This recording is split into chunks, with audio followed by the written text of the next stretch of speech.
কিছু কিছু গল্পের শেষটা যে এতটা কষ্টের, এই গল্পটা না শুনলে কখনোই বুঝবে না। তো পুরো গল্পটি শুনুন। একটি 19 বছর বয়সী মেয়ে তার প্রেমিকের কাছে গিয়ে বলে, আমার 20তম জন্মদিনে তুমি আমাকে কি উপহার দিবে? ছেলেটি মুচকি হেসে বলল, এখনো তো অনেক সময় আছে, আর সময় হলে তুমি তোমার জন্মদিনের উপহার পেয়ে যাবে। বেশ কিছুদিন যাওয়ার পর একদিন হঠাৎ করে এই মেয়েটি অজ্ঞান হয়ে যায়। বাসার সবাই বেশ অস্থির হয়ে যায়, কিছুই বুঝে উঠতে পারছিল না কেউ কি হয়েছে মেয়েটার। তারপর সবাই মিলে তাকে হাসপাতালে নিয়ে গেল। হাসপাতালের ডাক্তার অনেক পরীক্ষা নিরীক্ষা করার পর তার পরিবারকে জানালো, সাদিয়ার হার্টে একটা ছিদ্র ধরা পড়েছে। এখন যদি খুব তাড়াতাড়ি হার্ট পরিবর্তন না করা হয়, তাহলে হয়তো সাদিয়াকে আর বাঁচানো সম্ভব হবে না। সবাই এই কথাটি শুনে কান্নায় ভেঙে পড়ল। সাদিয়ার মা বাবা কিছুতেই মেনে নিতে পারছিল না। সাদিয়ার প্রেমিক সাকিব তার বিষয়ে ডাক্তারের কাছ থেকে সবকিছু শুনে বলল, এ কিছুতেই হতে দিবে না সে।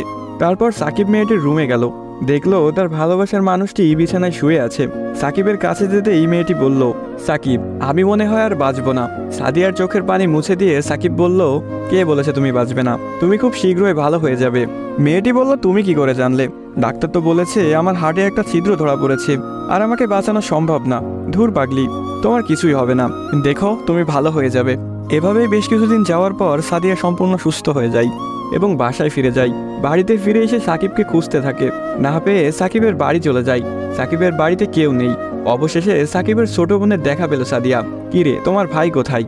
সাকিবের বোন কোনো কথা না বলে হাতের ইশারা করে সাকিবের রুমটা দেখিয়ে বলে উঠল, টেবিলের উপরে আপনার জন্য একটা চিরকুট রাখা আছে। সাদিয়া কথাটি শুনে রুমে গিয়ে চিরকুট হাতে নিয়ে পড়তে শুরু করলো।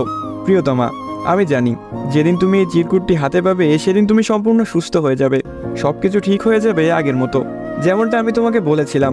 আমি বলেছিলাম না কিছু হবে না, দেখছো তাই হয়েছে। তুমি আমার কাছে 20তম জন্মদিনের উপহার চেয়েছিলে না? অনেক ভেবেছি, কিন্তু তোমাকে কি উপহার দিব ভেবে পাচ্ছিলাম না। তোমার অসুস্থতার কথা যখন ডাক্তারের কাছ থেকে শুনলাম, যখন বললো একটা হার্ট খুঁজতেছিল, তখন মনে হলো তোমার জন্য এর চাইতে ভালো কোনো উপহার হয় না। আমার হার্টটাই ছিল তোমার জন্য শ্রেষ্ঠ উপহার, যা আমি তোমাকে দিয়ে গেলাম। মন খারাপ করো না, আমি আকাশের ওই উপর থেকে তোমাকে সব সময় দেখব।